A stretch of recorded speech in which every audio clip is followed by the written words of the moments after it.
You're listening to Power Athlete Radio, a podcast dedicated to empowering your performance every damn day. Join former NFL pro and Power Athlete founder John Welborn as he dissects the greatest minds in strength, conditioning, and more. Joining him is everyone's favorite coach and hair model, Chris, aka Tex McQuilkin, Power Athlete's Director of Performance. So whether your goal is to be the hammer, destroy mediocrity, or simply move the dirt, you've come to the right place. Now with the warm-up done, let the gains begin. This episode is part of our Move the Dirt series, designed to empower you with the tools to move towards your goals. Move the dirt is something we say a lot here at Power Athlete.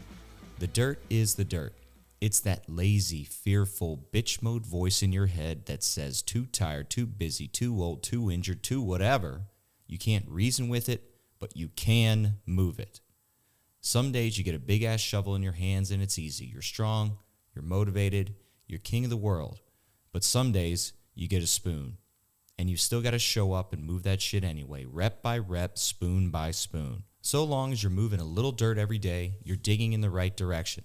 If you're sick of the dirt dominating you and you want to be master of your own self, walk the Power Athlete path with us. Visit powerathletehq.com/training and start moving the dirt today.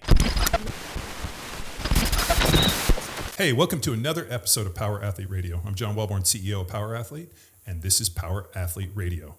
And I'm joined by Mr. McQuilkin over here, the Director of Performance, and I am excited to welcome our dear friend of the podcast, Dr. Matt Zanis, DPT, Director of High Performance and Rehabilitation for USA Shooting, owner of Rooted in Movement, and Power Athlete Coach.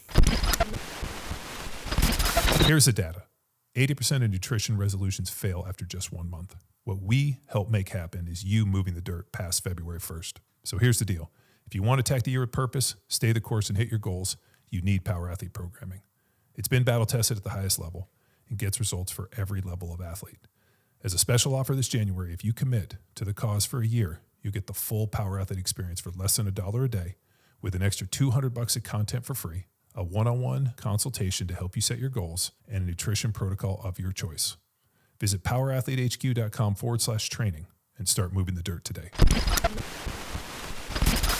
Thanks for having me. It's always a blast to be here. If you want to check us out on YouTube or Spotify to see the action in person, check us out. Go ahead and smash that subscribe button. Give us a like, 5 stars, all that jazz. And Matt, welcome to our Move the Dirt series. You're one of the experts that we decided to bring out and take advantage of all your knowledge and experience. And one of the things that you face every day when people aim to get back into training, get back into weightlifting, and they're faced with either a fear of starting or they got back into movement and they got hurt and they find themselves in your office. Yeah, the one place you don't want to have to be, right? And you're there every day. I am, yeah. So I do see a lot of injuries. There's a lot of resistance to starting something new, especially in a new year. You get a lot of the resis that come out from the woodworks. And there's a lot of eagerness, I think, to start a new program and to work towards a goal of looking better naked. Maybe there's an aesthetic piece of there, getting stronger or working towards performance. But there's always that little underlying thought in the back of the head of what happens if I get hurt. Mm-hmm. And that's usually the biggest piece of resistance that we see come out of all this.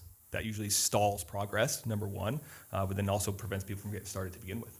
So do most of the people come to you because they're injured, or is it more of a fear of injury? Well, that's actually a really good question, too, because my specialty is I get all the people that have been down the rabbit hole of all the different providers over the years, all the different chiropractors, physical therapists that have failed physical therapy or failed rehabilitation. So they're usually like a puzzle by the time they come to see me. So when they come in, there usually is a lot of fear around movement and a lot of fear around the rehabilitation process because they feel like they've kind of come to a hard stop, right? They come to the end of the road and they think that the only solution then at that point is drugs and surgery. Mm-hmm. But that's what I love to work with because then there's usually more of a psychological or psychosomatic component to it that has a lot to do with fear. Fear of movement, fear avoidance from moving. Yeah. Well, what's that sense that they are seeking you out because somebody said surgery or drugs? Is there something natural in their mind that says that doesn't feel right? I need to find somebody else. I think that there's an intuitive is the word I was pinging, looking for. underpinning going on there, where they are just battling with that internally of like, yeah, this just doesn't seem right. Like there has got to be another avenue. And 9 times out of 10, surgery and drugs are not the answer. We could always find a solution. You just have to know how to look at it or look for that source of the problem. Well, the first thing we usually encounter when somebody gets hit with an injury is they stop moving. I just fielded a question to my email today from a guy who was following a program, ended up developing some sciatic nerve pain. First thing he did is cancel the program because, of course, that's exactly what you should do when you get injured, is stop moving and stop training. He's speaking sarcastically. Yeah, I'm speaking. I didn't know I needed to tell the people that I was being sarcastic. So then actually emails me telling me, hey, I canceled the program. I think I might have made a mistake because if I stop moving, what's the chance of this getting better? And I was like, none. Absolutely zero. The only thing that stop moving will do was, one, decondition you get weaker, maybe allow some of the pain to abate, but it's not fixing the problem in any way. If anything, you have to continue to train, figure out what the mechanism is. I recommended your back course that we have on powerathletehq.com. /academy. If you look for courses, you can go and see Dr. Zanis's back pain course.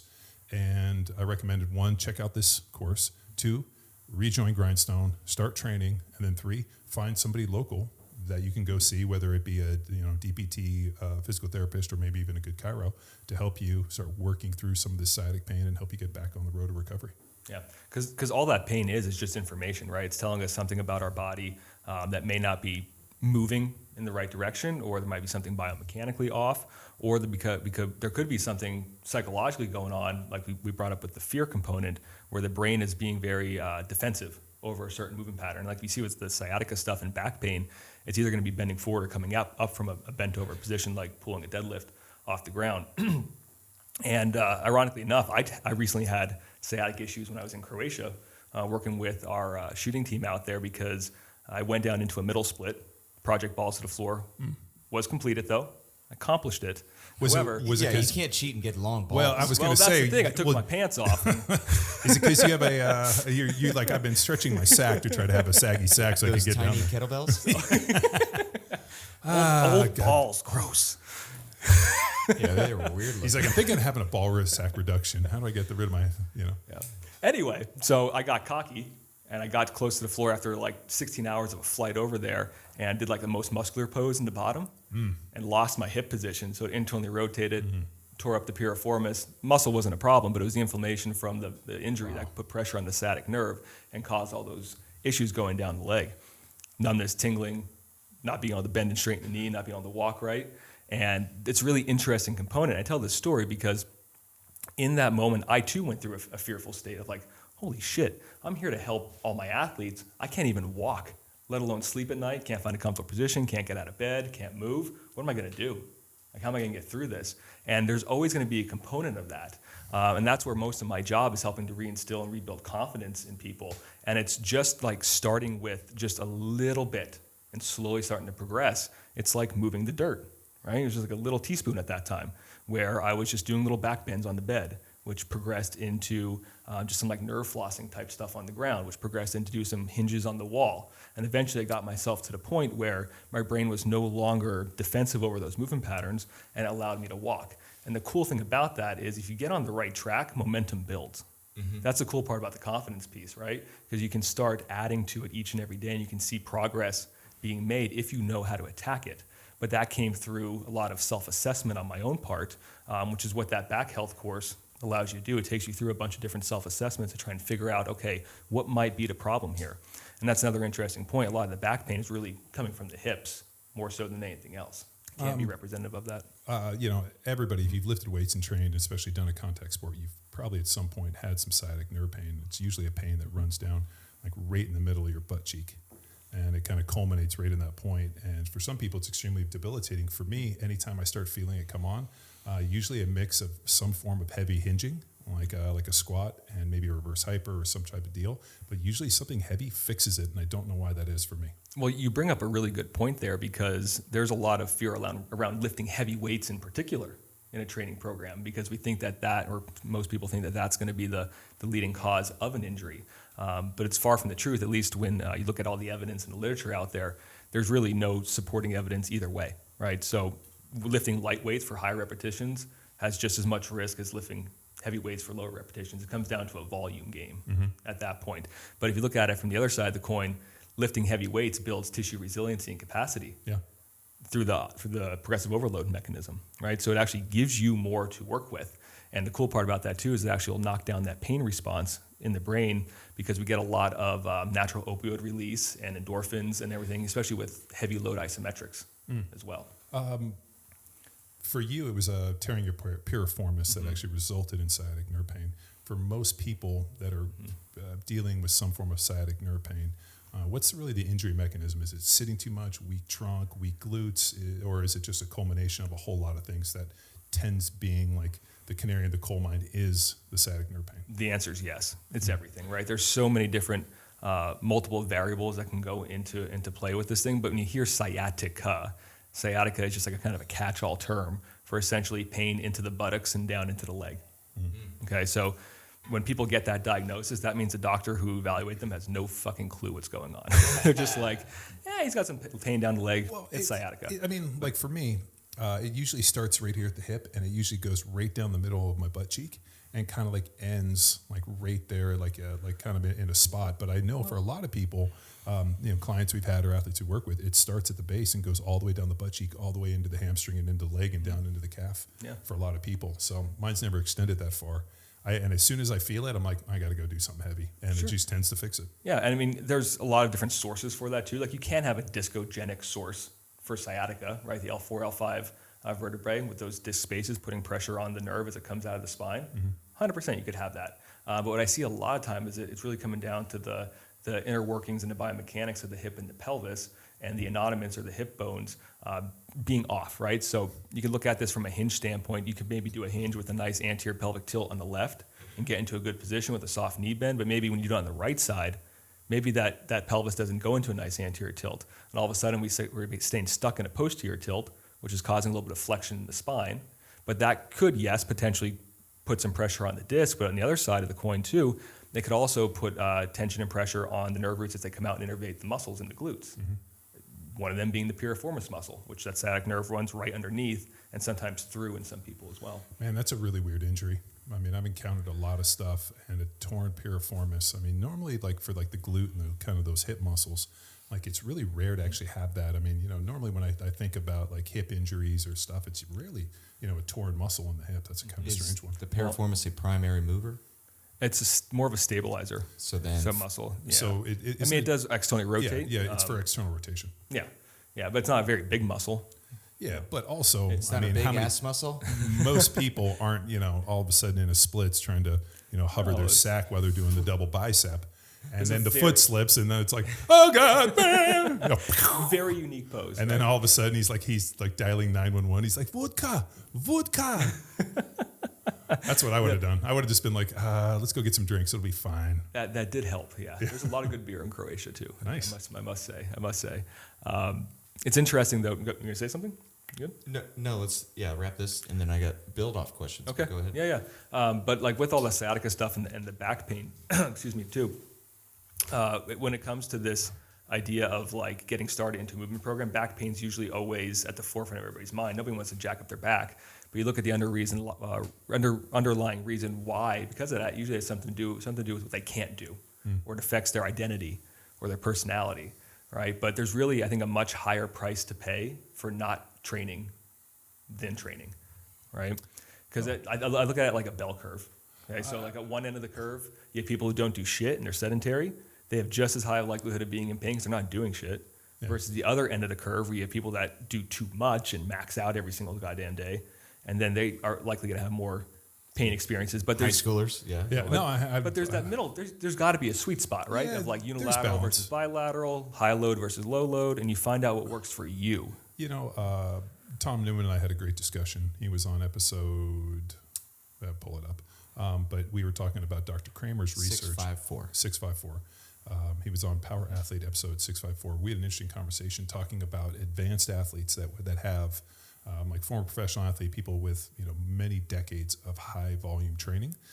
Once they develop a certain amount of neurological efficiency, muscle mass, I mean, all the developed all the neuromuscular pathways.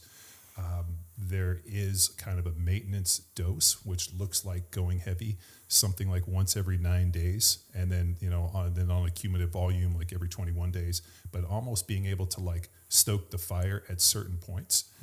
Like you don't have to go heavy every single day. You don't have to take all of your sets to failure every single day. But at least once every 9 days, I think he said once every 9, at least one of the big movers you have to push, and then over like a 21-day cycle, hit like 3 of those. Yeah. I don't know how the 9 works into 21 the same way.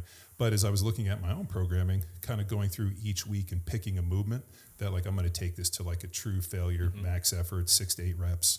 And then some of the other stuff hitting some volume and kind of rotating it through my own program, and then realizing, for me, I've been testing a few different templates. The one I've been working with right now is actually a full body where I do every other day. So it looks like 4 days a week, and then 3 days a week, 4 days a week, and then cycling through some different rep maxes and hitting different movements and pulling it through.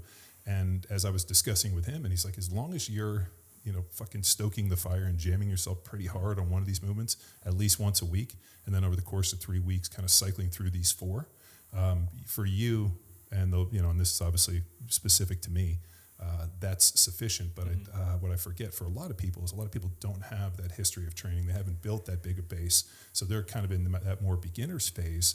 And one of the biggest things that we encounter where people jump in and they might not have the volume of training the same way, one, they're not in shape to lift weights. So, and we've been harping a lot about, that zone 2, just base level of conditioning, which, we were laughing a little bit talking about jiu-jitsu, just being able to be able to roll for 5-10 minutes straight and not fucking gas out, but just having a base level of conditioning so that you're in good enough shape from day to day to actually put the volume of training you need to start to build that base. Yeah, actually, I bought a rower because my conditioning sucks so bad that by those final rounds of jiu-jitsu, I was just dying. I didn't want to do them anymore. So now I have a rower in the gym, and now there's no excuse. Yeah. Well, I mean, there's a reason that we have echo bikes, assault bikes, and I actually have an assault bike in my in the foyer of our front room. Yes. Because I'll be sitting there and I'll kind of be on the computer and I'm just going to go on it for 20 or 30 minutes, and I just periodically ride it. And we also ended up putting the treadmill in there. So then Yes. So if you're a guest at the Wellborn home, the first thing you walk into is the exercise room. Yeah. It's because I realize there should be no excuse, but it's easy to be like, I'll do it later or this. And then when it's right there, you're like, just go get on it. Like you can't get away from it. Don't turn it into a close hanger. And you never get back to it. So that's why the rower is on my back porch right when we leave the door to go to the gym, because I go back and forth to the gym all the time. So I'd have to step over the rower to get there. And I'll go out, and same thing with you. I'll hit maybe a 500 meter, 1,000 meters every hour or so. And just that's how I get my conditioning in, because there's no excuse at that point. It's one of my favorite coaching cues is get in the way. Get in the way. Now with the exercise equipment, just put it in the way of the door. I have to at least get 50 quick cals. Well, what about if you ended up having certain things that you had to unlock with different pieces of exercise equipment in your house? For example, the TV remote. You have a TV remote, right? The TV only works for a certain amount of time equal to what you put into the bike. You can, for every 5 minutes, you can open your refrigerator for 90 seconds. And what if everything was based upon you had an exercise bike, you're all right, I'm going to watch Sunday football. It's going to be 3 hours. I got to go. Now here I am with 180 minutes on the bike, or, I got to make in dinner. That week. Yeah. Yeah. Building all up. In. I mean, it makes sense. I mean, it wouldn't be I'm sure people would be upset and be like, oh, you're shaming these people. But even the clients we've had who've had shaming. Even the clients we've had, and we're working with one individual now who's, going into a surgery where they're going to fuse the bottom part of his leg to try to get his ankle to heal, and he's going to be non-weight bearing for a few months. So what do we recommend? You got to get an echo bike. Put your feet up and just use your arms. Get as good a shape pre-surgery as possible. And keep blood flow going. That's the most important part. But that's why people put pull-up bars in their doorways too. Every time you walk by, maybe bang out a few pull-ups, because that brings up an interesting, I think, talking point for all this, getting started in New York conversation, is that you try to make it easier for yourself and convenient for yourself, because it's the little wins every single day that build up into a big cumulative goal, right? So being able to get some frequency in, and that's what I like. Even the athletes that I work with my shooting athletes, it's not about having to go to the gym every day and get an hour and a half long session in. It's where can we break it up and get these little movement snacks in that then eventually build into movement snacks. You still love that term, don't you? I do love that term. It's one of my favorites. Yeah, we use that, the Power Athlete Coach Collective. Yes, movement snacks. We got 2 in. The one that so one of my favorite research articles had to do with the direct correlation between the amount of push-ups you can do and your likelihood of dying of a heart attack. So if you could lay down and do 40 plus push-ups, your chance of dying of a heart attack was like 0.001%. And if you go into sciencealert.com, you can do a Google search and you'll find it. But if it's like you have less than 10, and they kind of gave this morbidity deal. And so we just started testing people that walked in the gym with our fighters, sit down, 1 set, max reps. And then when we went to jiu-jitsu, the guys obviously were teaching. They started doing with all the classes as a way to just get some numbers for me so I could collect a little bit of data.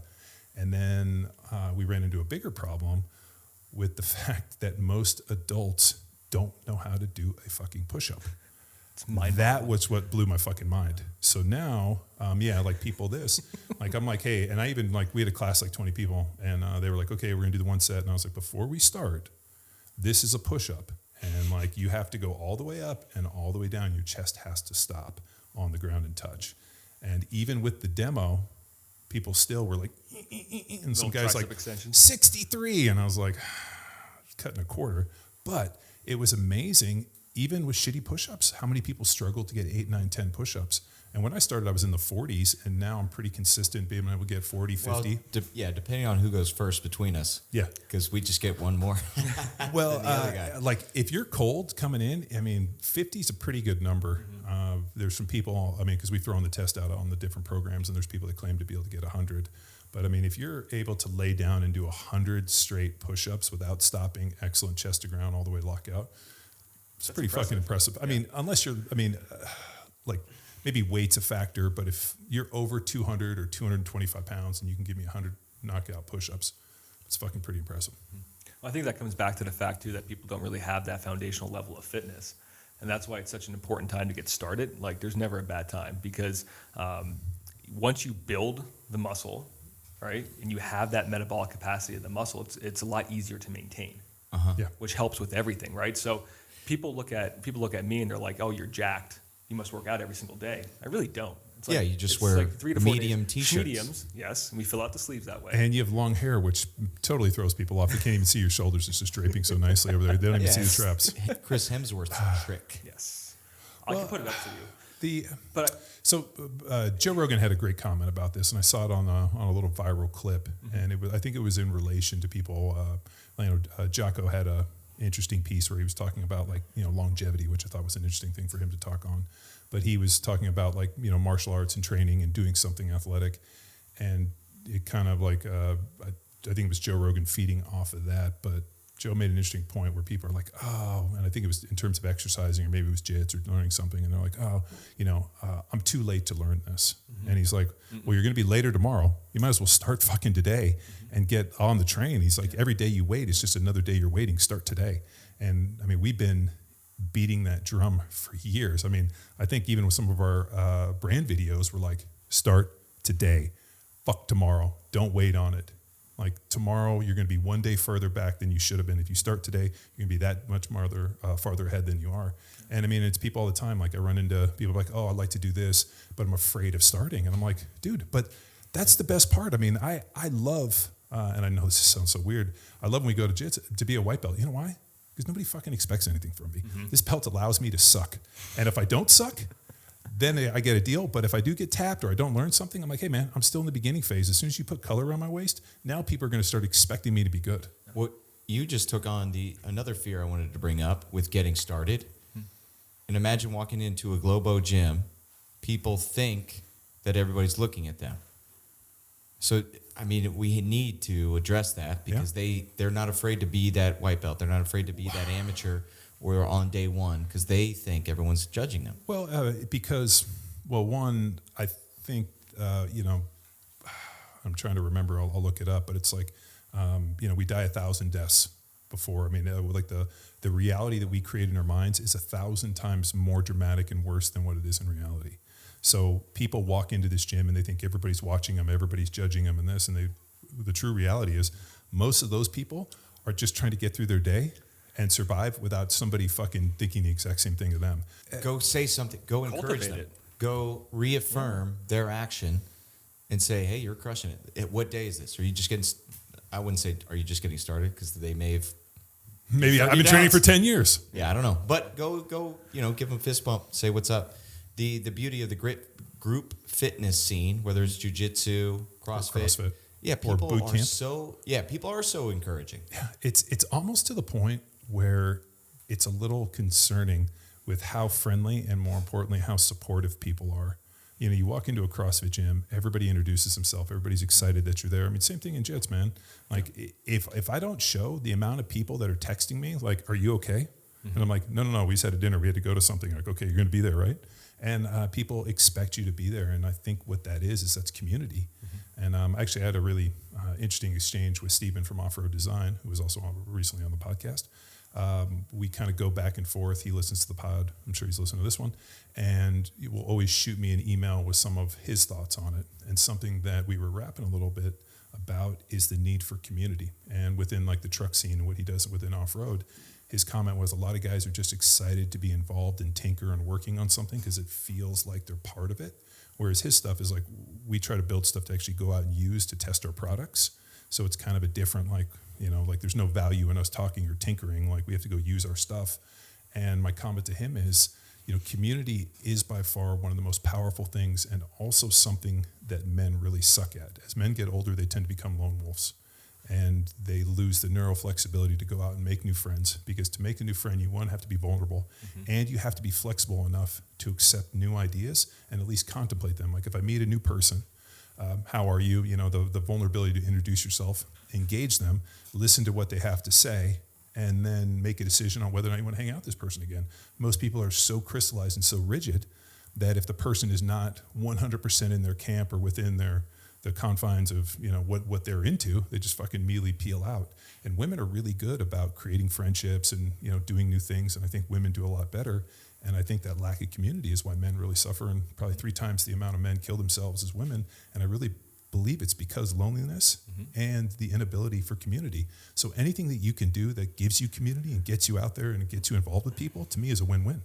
And getting started with that, and Matt keyed in on this, finding something you like in the world of movement, whether it's weights, whether it's martial arts, whether it's walking, running, ideally weightlifting, right? In our world, because we're going to get into the importance of muscle mass with Dr. Tom.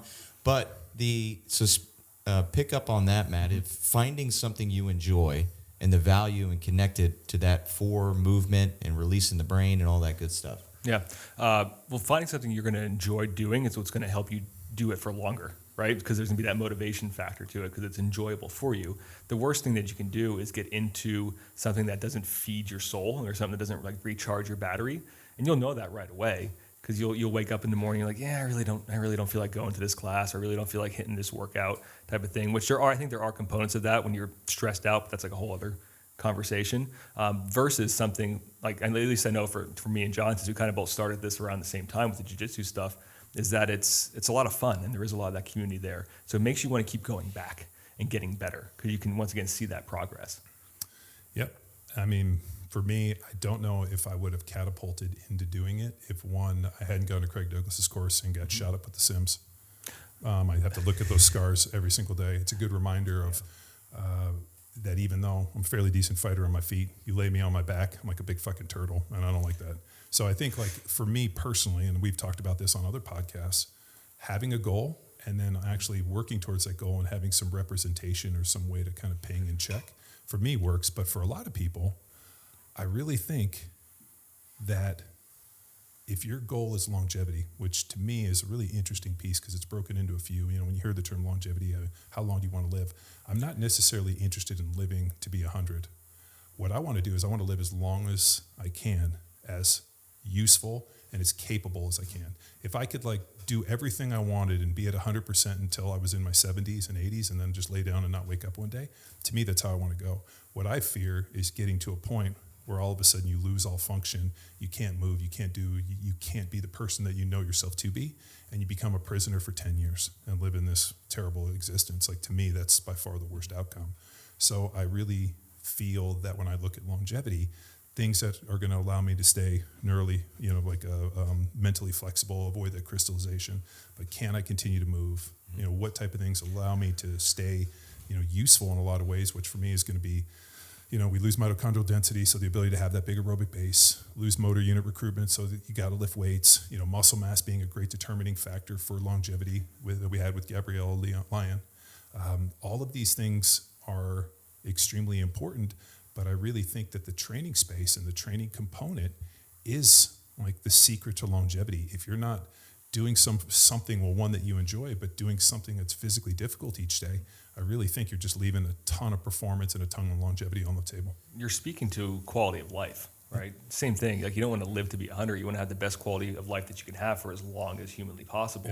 Yeah. And yes, I think it's important that you do find a activity or a movement practice that you really, really enjoy. But we also have to understand, like John was speaking to, that the weight training component of it, resistance training, is vitally important to that, right? Because that is what's going to help stave off injuries, reduce your risk of injury, make you stronger. But then also, from the other side of the coin, is the movement variability aspect of it. Because learning a new movement program or motor pattern, just like solving a puzzle, like doing Sudoku or crosswords or stuff like that every day, it does help regrow those neural networks. And that's what we know leads to things like Alzheimer and dementia, is you stop learning something new and all of that capacity in the brain just starts to kind of shrivel up. Wow. I was reading a ton of research, and it was really just like all the stuff that's come out about Alzheimer's, about the way that we were treating it and the model that they were using and kind of the mechanisms for it were completely cooked. That the way that we understand it has been sold to us in different ways, and the research has been anything if refuted. I mean, really it comes down to insulin sensitivity. I mean, living a healthy lifestyle. I mean, exercise being a factor for regenerating, brain tissue. I mean, it just really goes to show that, the idea of being extremely oxidative with a lot of body fat, carrying a lot of muscle, being healthy. I mean, all the things we've been talking about here really are the ways that you starve off and avoid Alzheimer's and these, forms of aging illness. And I think anybody who's thinking that, I'll start tomorrow, or what if I get made fun of? I think you just got to cast the stone. You got to get out there and at least put your foot in the water and be there, because I think every day you wait, you're just missing an opportunity. Yeah, because what we're speaking to here is a lot of the benefits of training and of moving and of resistance training. And like, there's definitely the neurocognitive component of it, but then even just physiologically within the joints. Like, I like to use the analogy because there are a lot of physical therapists out there that like to compare the human body to a car, which can't be much farther from the truth, right? Because a vehicle is a very complicated machine.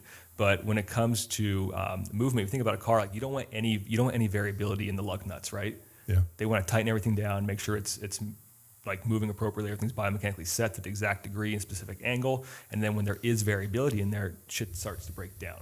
Start to wear away the axle, something happens with the motor, right? But versus the human body's a lot different. You could lose a tire in a car and you can't drive the car. You could lose a limb as a human, and it's a self-organizing body, right? We can figure out new ways to keep moving forward. And that's the vital importance of this movement variability piece too, is because our joints are meant to have a lot of play.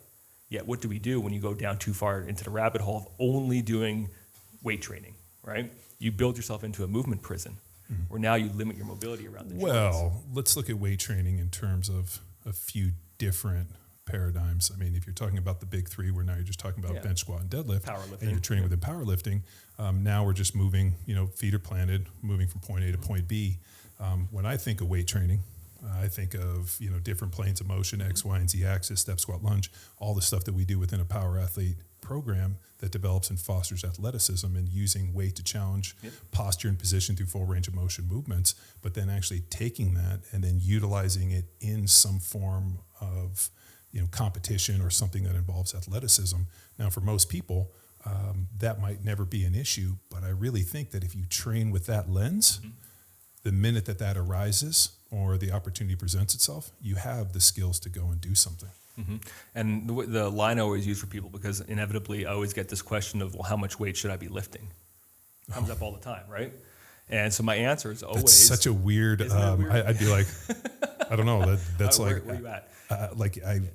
That feels like a weird one. Yeah. So my answer is always the same. Is you should be using a weight that allows you to move through the fullest range of motion possible under control. It seems like some pretty good guidelines for you. Yeah. And then once you become trained and you want to start pushing the different characteristics and aspects of sports performance, like power and speed, like that's going to change the question a little bit, right? And we could use shorter ranges of motion depending on what the goal is. But if the goal is health and longevity or rehabbing from an injury, that's my guideline. How far can we move through the range? Can we express the greatest amount of range possible and be strong in that position? My question for you, Matt, what can people expect? They're getting into training or they're taking on the challenge of a more athletic themed, challenging strength and conditioning program. What can they expect within the body? Recall, John, like the first day of training camp, how freaking sore were you despite of all the training? Like that kind of feeling. And how long is it? 2 weeks that I need to take off after that first workout or get back after it the next day? Well, you have to understand what you're getting yourself into, right? And if you are coming from a state of deconditioning or you haven't done a lot of movement or that specific movement pattern in general, right? You're going to be feeling all the feels. You're going to be stimulating sensors in the organelles and every single tissue in your body. And yeah, it's probably not going to be comfortable. You're going to be sore, but it's understanding what this soreness and this discomfort means that then sets the trajectory, right? Because we come back to the mindset piece of it. Some people will, let's say they feel sore in their back after pulling some deadlifts. Well, maybe you have been deconditioned for a little bit and you feel soreness in the back. It doesn't mean that your back is doing anything wrong. It was just stabilizing and it hasn't had to stabilize load in a long time. Right? So this is where we can kind of run into problems with the stories that we tell ourselves. But yeah, you should expect some of these feelings to come about. And the goal is to keep moving, but we have to understand like when we're doing too much as well. I would say in the beginning phases of it, like expect the soreness to stick around. Right? And that's where it's important to keep doing the same patterns a little bit to get your body used to it. And then over time, your body will adapt. And then those patterns will no longer become a problem. You can load them up, and then eventually you'll reach another threshold where the stress becomes too great for the body to recover right away, and that's when the soreness comes back in. But we should never stop training. It's a matter of degree at that point. Like how can we change the degree, whether that be some volume or changing the load? Because we can do too much too soon, and that can become a problem. Where then that goes down to essentially causing more stress into the system or into the tissue that the body can handle. And that's when we're going to reach a breaking point. Could most of this be alleviated if the people were following an intelligent training program that actually used warm-ups where the individual is being prepped? In all of the programs that I write and everything that we do here at Power Athlete, if you follow any of our training, and you ever have, you'll see there's an extensive prep. And I even pulled the word warm-up out of it, and I started calling it prep because the warm-up is really what you do just to get your core temperature up. And I thought you were going to say you're chili hot. Or you can get your chili hot. Like if you want to jump rope, jump on a implement of choice, go for a walk, whatever, it just allows you to get a little bit of sweat, raise the core temperature, and get the tissue warm. That's a warm-up. For me, moist with lactic acid. Moist? Moist. It's so moist. For me, the prep involves some form of training that actually preps the patterns that we're going to use later in the training. Everything, and almost every day in Power Athlete, you'll see something that is very trunk-centric.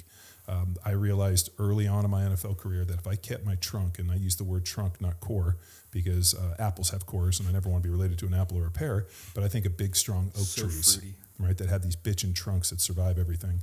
And that's what I looked at. I wanted to be strong like that. So there's a ton of trunk stability, and we'll do transverse plane, frontal plane, sagittal plane, different types of movements, primary with the trunk. And then there's always going to be something body weight. We're moving through different planes so that these movements prep what we're doing. And what we found, especially with our fighters and some of the other athletes that we've been working with, the people that are coming to us with some pre-existing condition or some injury, after we do the prep work and we start moving through these different planes in that kind of beginning segment, by the time we actually get to the primary movers that might be causing some distress, there seems to be no issues. And then we do some appropriate loading, we pull some warm-ups, we start kind of moving through a few working sets, and then we get into something where now all of a sudden we're watching them challenge posture and position, and we know what the movement should look like, and that the minute it gets to the point where it starts to bubble a little bit, we're going to cut it off, because the idea is we want to go right to that point and then pull it back.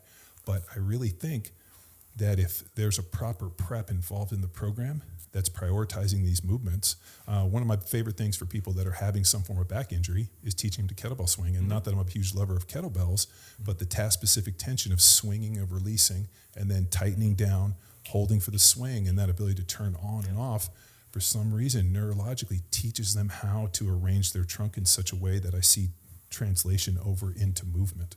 Absolutely. And, you bring up getting the chili hot, getting all warm, and then the neurological readiness of the preparation and the warm-up. And then I like to use the prep and the warm-up for working on deficiencies as well. So once I do an assessment on somebody, and I'm writing an intelligently designed program as well, that's another important part that doesn't seem to be done very well these days. No, not very well at all. I mean, it's a Wild West. We use that first 15, 20 minutes to do stuff that's really hard for them, right? Because it's working on patterns or deficiencies of movement that they're not good at. And I'll get the same feedback over and over and over again, where they're so happy to be done with the first 20 minutes because it's so hard for them that the rest of the stuff, like you mentioned, feels easy. And I could use myself as a good example here too. Like, I had really shitty ankle mobility because of being a catcher. I didn't know what it was like to squat with my heels down, right? I was on my toes all the time.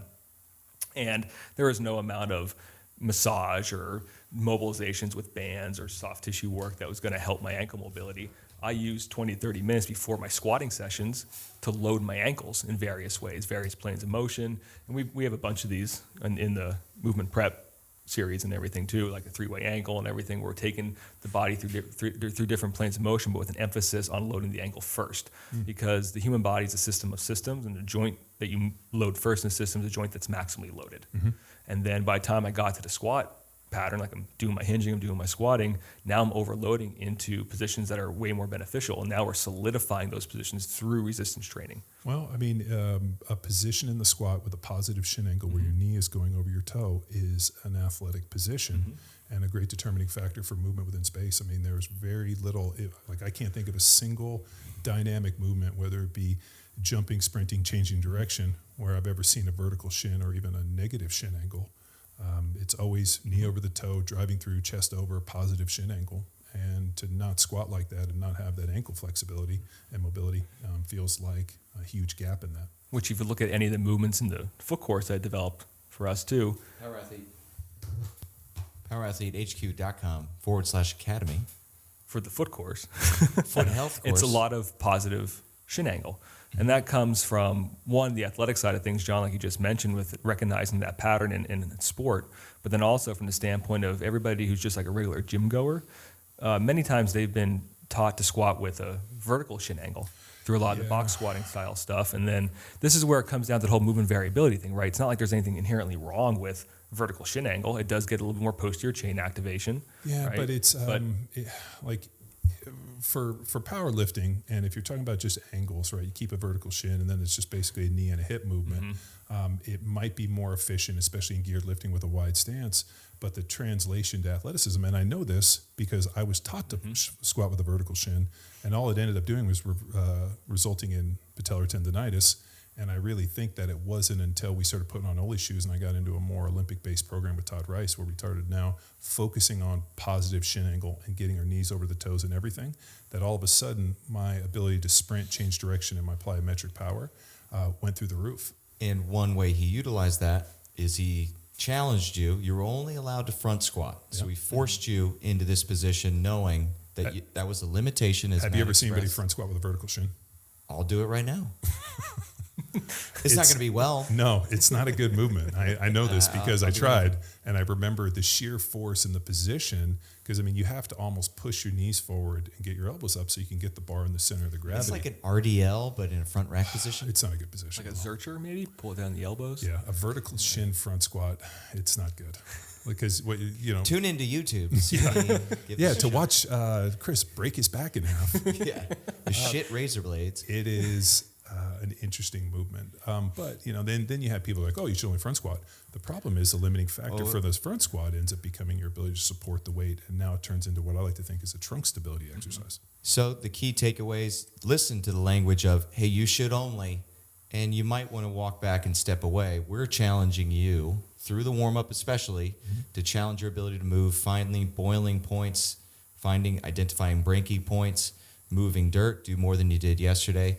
I will say one of my pet peeves on the program, Feeds John, is people saying, hey, this is my warm-up, and they give something that they do every single day.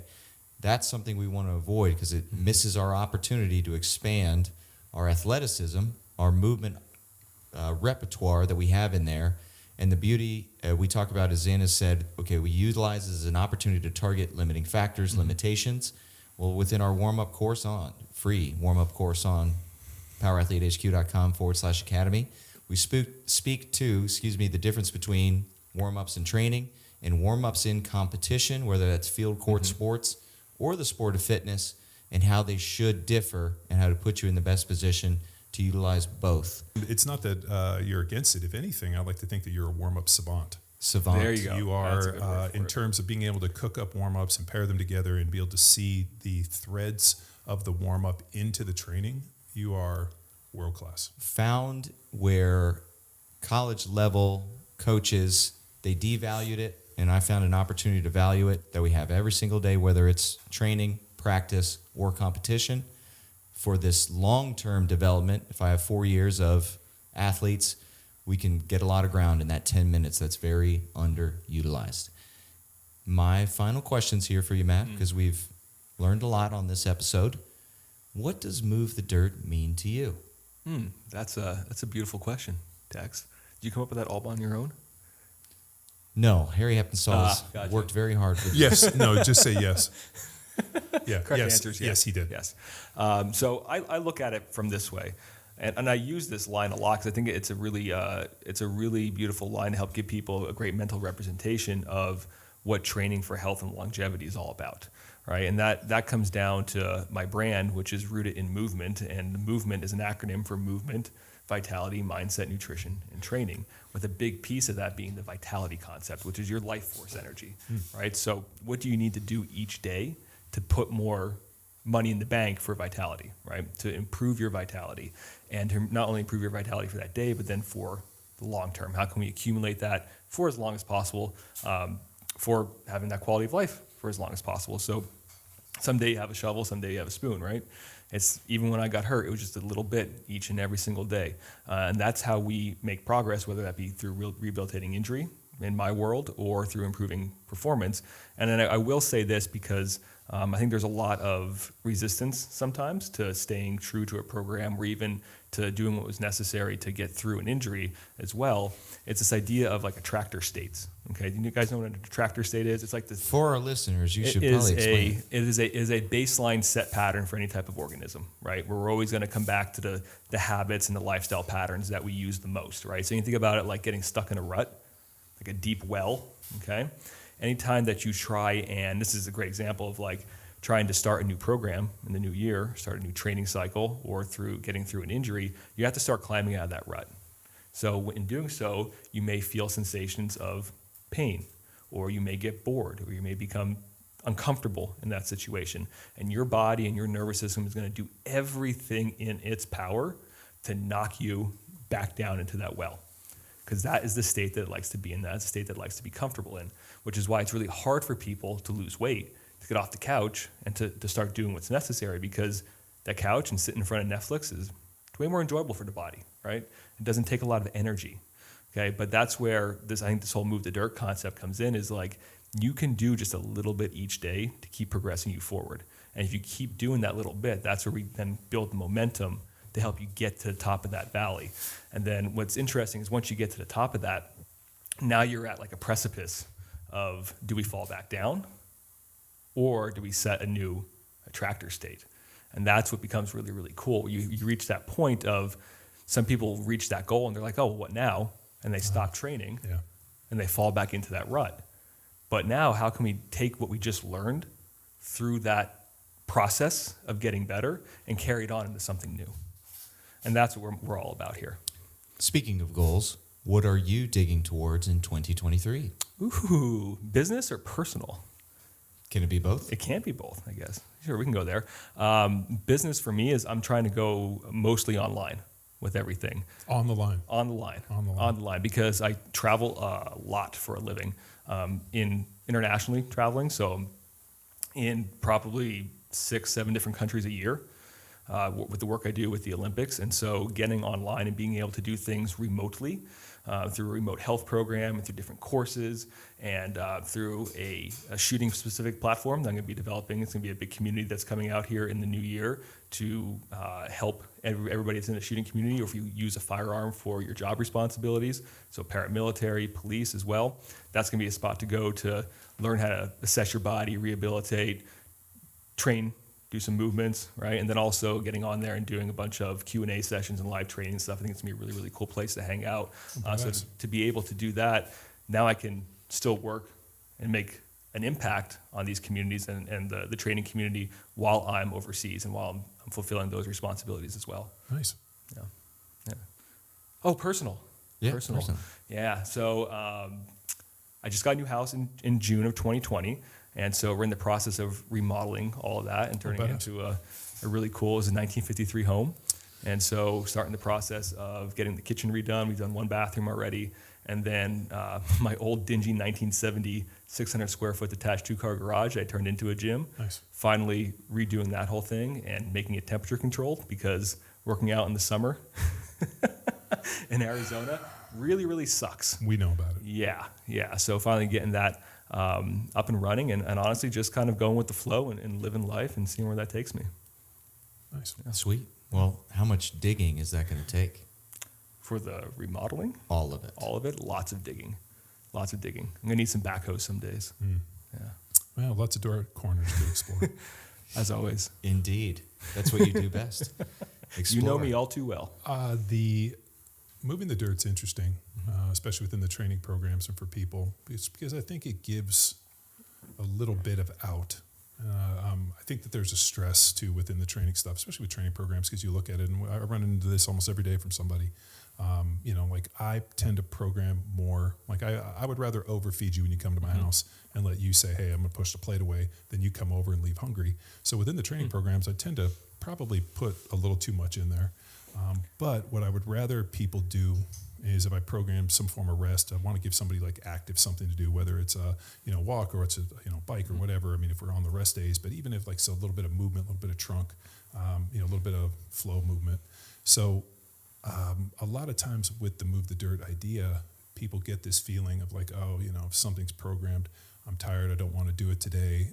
If I miss, and my whole deal is like, you don't have to go in and kill it every single day.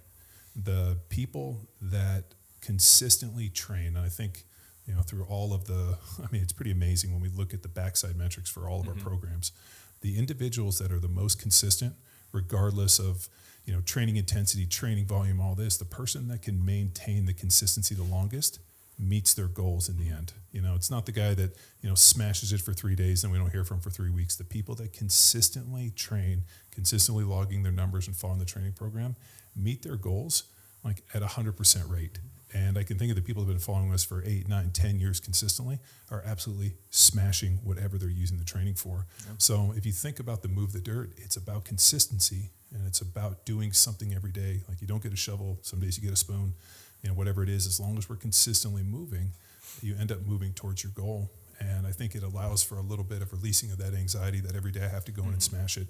I mean, a big part of what we do, especially on the backside of this, is managing people and being like, dude, you're not going to set a PR every single day. And if you did, I'm going to probably reach out and figure out what the fuck you're doing or what you're taking. From the bottom, now we're here. Yeah. I mean, but like the idea of like, if I hit a PR, once a month of something I choose to PR, or twice a month or 3 times a month, moving through different movements, I'm pretty excited that I'm continuing to push myself and get stronger and do this. But at the end of the day, I'm not measuring my progress every single day based on whether or not I was able to slay the last. And I think that move the dirt mentality has given me this idea of a long game, that I'm just going to consistently keep showing up, and eventually I will get to my goal as long as I don't stop engaging and showing up. So that's kind of what when I hear, and I try to really push that mentality towards the people following our training program, or really anybody I encounter, is consistency wins overall. Final question for you, Matt. You're not afraid of taking on new challenges. Never. How do you handle, I know, or maybe I don't know, is there a little voice inside your head that says, like, you can't do this, or, oh, we can't, or something? And then how do you either shut it up or use it as motivation to get started? Well, I think you're speaking to a little bit here of like imposter syndrome, which never really seems to go away, no matter how hard you try to battle against it. There's always that little voice in your head that's saying, hey, you're not good enough for this. Hey, you can't do this. You can't accomplish that. And I don't think you can't just push it down either and repress it. You have to. That's my move as an Irish Catholic. Just suppress everything. Just brush everything underneath the rug and just pretend it's not happening. Well, it'll soon erupt into a church picnic. So well, it always comes out. God damn it! I mean, this is what everybody does, right? You just kind of keep shouldering it. You keep shouldering it. You keep shouldering it, and then it gets to the point where it rises so much that you can't breathe, and then you just fucking go postal. Mm-hmm. Yes, and I think that happens a lot more in men, like you were speaking to earlier, John, because we internalize the shit out of everything. But for me, even having the level of ethos that I do with all the Olympic stuff and, working with the SEAL team guys and everything like that, there's always this level of, why am I here? Why is it me that's doing this? Right? So that starts So your imposter syndrome more has to do with like I'm a fraud, like I shouldn't be here. Mm-hmm. Because mine is like, this shit sucks. I can't believe people like that this. too. Isn't this fucking awful? It's a combination of all that, right? So for me, it's not so much of like trying to repress it and internalize it. I try to acknowledge it and bring it to the forefront and actually give it a name of like, hey, why are you experiencing this right now? Is his name Robert Paulson? Yes. To me now, it more so, there's a different identity around it. Now it means I'm in the right spot. Like I'm doing what I should be doing because it's fucking uncomfortable. And it's giving me this sensation of like, oh my God, I'm not good enough to be here. But then I change the perspective on it and say, hey, this means you're going down the right path. You're going in the right direction, and I embrace it. And I try to harness and utilize the energy then to push me forward. And then I also, and you spoke to this too, John, about community. I try to have the right people around me, like you guys, who can, one, call me out on my bullshit, and then two, bolster me up when I need to, like to support and say, hey, you are the right person for this job. You are the right person to carry this on and to build this program and to lead in this way. I think it's really, really important to have both of those qualities. Yeah, and that right team around you as well. Yeah. I think it's great. Boom. Well, if you're in need of a team and a program and direction and challenge and dirt to move, head to powerathletehq.com/training to check out all of our training program offerings and find the right one for you. And if you need help, you can always reach out at info@powerathletehq.com, and somebody will get back to you and help you lead you on your mission. Yeah, they're probably sitting here. And yeah, continue to tune into Power Athlete Radio. You can watch us, subscribe on YouTube, Spotify. If you're out there on iTunes, give us a 5-star review. That's all we ask. It costs you nothing, but for some algorithm reason, propels our show to the top. To the top. To the moon. That's what we're digging for in 2023 for Power Athlete Radio, to get to the moon. Well, at least we never made any like Bitcoin or FTX references in 2022 about we're trying to take this podcast to the top. You just did. Oh, boy. With 2 weeks left, you just did. No, I would never relate it to crypto. The crypt, the LA Lakers stadium. Big fan of stadium nicknames. That aged well. The FTX stadium, it's in the toilet. Oh, they bought one? No, I think they did. Did they name something? Man, it was the Miami Heat. They bought the Miami Heat one. That's right. I was digging in on that. I think it is so fascinating. This is bonus listeners. I'm so fascinated by the fact that they went out and they got these influencers like Mr. Wonderful from Shark Tank. Paid him $15 million to be like, this is the safest place you could put your money. I mean, a ton of these celebrities went out and gave these like personal recommendations and got paid for it. And then the way that money was getting transferred. I mean, unsecured loans and this. I mean, it's such an interesting web, and that money just evaporated. And dude, it's really pretty interesting thing. Crypto. I don't know if you saw like Binance, which is the top crypto exchange. I mean, people are just pulling their stuff out and hemorrhaging. It's really fascinating to see and watch. I follow some different podcasts and some different like newsletters associated with it, just because I think it's such a fascinating decentralized currency. To me, is really fascinating. But unfortunately, as a consumer, there are so many layers that we're not privy to. It's kind of like, I don't know, on Instagram, there's always these guys that are like, I'm going to teach you how to rock the market and this. And like, they always have these, looks like some dude in his mom's basement. And I think over time, Warren Buffett is by far the most successful investor in the world. I mean, dude has crushed it forever. And he has a team of individuals that like pour tens of thousands of hours that are looking for like the smallest nuance. And then when you look at his portfolio, he's big into Apple. He owns 15% of Apple, you know, and he only got into that 2 or 3 years ago. So if you look at the institutional betting that he does, I mean, it's not like, you know, fringy type crypto and this, it's all solidified S&P. So it's just, it's really fascinating to see that like all these guys in these, you know, I mean, I saw another interesting one that it was repos on luxury vehicles over 150,000 went up like, you know, fucking 5,000%. Like all of a sudden they put out these things for these repos because all these crypto guys were basically buying crypto, borrowing against the crypto, leveraging more crypto, buying more. And then on paper, all of a sudden they're over leveraged. The market crumbles. They have margin calls. And now all of a sudden they can't afford their Lamborghinis and all their stuff. So, I mean, these guys Well, evaporate. why lease when you can just rent it and then shoot all your content for a year of you driving around Miami Beach and then, yeah, just bring it back. Yeah, I mean, Pretend. it's pretty fascinating. It always makes me think too, and I don't know just because I'm not as well versed in these individuals, but like the Andrew Tate with all these viral videos of him and his Bugatti, and it's like Andrew Tate just bought $100 million airport. Andrew Tate does this. Does he? Or is it just the video saying it, which is creating this market explosion and this like cult of like It's a around ripple him? effect. It of is. Influence. It's you know, and here's the thing, like like you don't have to know if it's true or not. You just like see him walk into an airport with luggage. He just bought this. I mean, like We assume it's true because we see it and we've been told that it's true. yeah, which is like was it cognitive dissonance? Cognitive dissonance is what that, yeah. Yeah, I mean we've turned into this idea of like because these people look important and this information is presented to me, it must be true. Whereas I look at it and think like something doesn't look right, but also with my mind, I think everything's bullshit until it's proved not to be. Does it pass the sniff test? I don't know these individuals. yeah. I just think it sounds like nonsense to me. But again, I also count myself lucky that I didn't grow up with a Wi-Fi connection or a cell phone, that I lived an entirely, almost half of my life before all of this. So I have perspective. I don't know for individuals who have lived their entire lives with the Wi-Fi connection and social media in this, like this is the world in which they live in.